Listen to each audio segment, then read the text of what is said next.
m'appelle Sarah Peraya, je dirige la galerie Peraya avec mon frère Robert depuis plus de 25 ans. Nous sommes une galerie d'art contemporain et de street art. Nous nous situons dans le quartier de Saint-Germain-des-Prés, rue Dauphine exactement, et nous avons la chance de bénéficier d'un grand espace de 300 mètres carrés d'exposition, ce qui nous permet de faire beaucoup de choses et d'être en recherche d'expositions en permanence et de pouvoir les présenter au public de façon particulièrement agréable. Alors, ce qui me plaît le plus dans ce métier, c'est qu'aucune journée ne ressemble à une autre, que c'est un défi permanent, qu'on est sans cesse en recherche. Et moi, j'avoue que c'est un beau moteur pour moi. Je vais parler d'abord d'expérience, parce que je crois que ça évite les erreurs au fur et à mesure du temps, ça c'est la première chose. Je vais parler également de persévérance, parce que c'est pas forcément un métier facile, il y a un petit peu de tout dans ce métier, donc il faut savoir garder bien les pieds ancrés au sol et de ne pas se laisser déboussoler par les vents contraires. Et puis je vais aussi dire que c'est fabuleux, agréable, intéressant, motivant, j'ai plein d'adjectifs pour décrire mon métier. On a fait beaucoup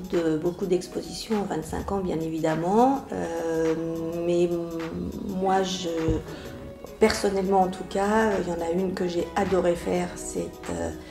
on a fait la première exposition d'œuvres d'art de Norman Rockwell dans une galerie d'art à Paris. Norman Rockwell, moi j'adore depuis très longtemps, c'est un peintre américain qui n'avait jamais eu d'hommage ici, donc voilà, on a réussi à faire ça et c'était en 2014 ou 2015, je ne sais plus, mais c'était vraiment très intéressant. J'avais réussi à réunir 98 œuvres de cet artiste et on a eu un monde fou. Et puis la deuxième exposition que j'ai aussi beaucoup aimé monter, parce que c'est un peu mon domaine moi dans la galerie, c'était donc une exposition street art sur 3 générations, c'est-à-dire qu'on a choisi les anciens ou les papes entre guillemets du street, ceux qui ont un âge moyen, les quarantenaires, et puis les jeunes qui arrivent maintenant. Et j'avoue qu'on avait choisi 12 artistes différents, et donc 4 dans chaque catégorie, et j'ai beaucoup aimé monter cette exposition-là,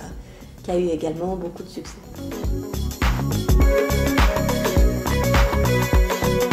Alors on a beaucoup d'artistes, comme vous avez pu le constater sur nos murs, on en expose beaucoup, mais on essaye de les défendre avec tout notre cœur, chacun d'entre eux. On a un artiste de street qui est un jeune street arter qui s'appelle One Miser particulièrement, mais à côté de lui, on a également des artistes comme l'Atlas, comme Tank, donc ça c'est pour parler du street art, mais on a également Monsieur Chat aussi en street, mais on a également en art contemporain la figuration narrative avec Héros, on a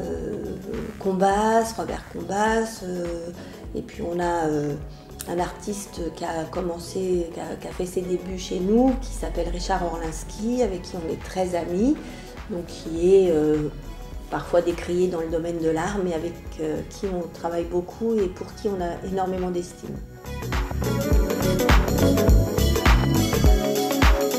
Ça peut être des relations uniquement commerciales avec certains, mais qui sont très rares. Franchement, on a, nous, du mal à travailler avec des gens avec qui on ne s'entend pas affectivement. On a besoin de cette relation affective entre nous. Comme je vous le disais pour Orlinski, mais c'est valable aussi pour One Miser ou pour Tank et l'Atlas, avec qui on a fait un duo show à la dernière édition d'Art Paris. On avait fait un stand d'art seulement sur l'Atlas et sur Tank, et on a passé 6 jours avec eux qui ont été 6 jours de rêve, parce qu'on s'entend particulièrement bien et que ça c'est à mon avis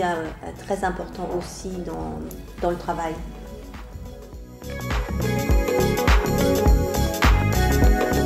beaucoup de belles expositions en ce moment à Paris,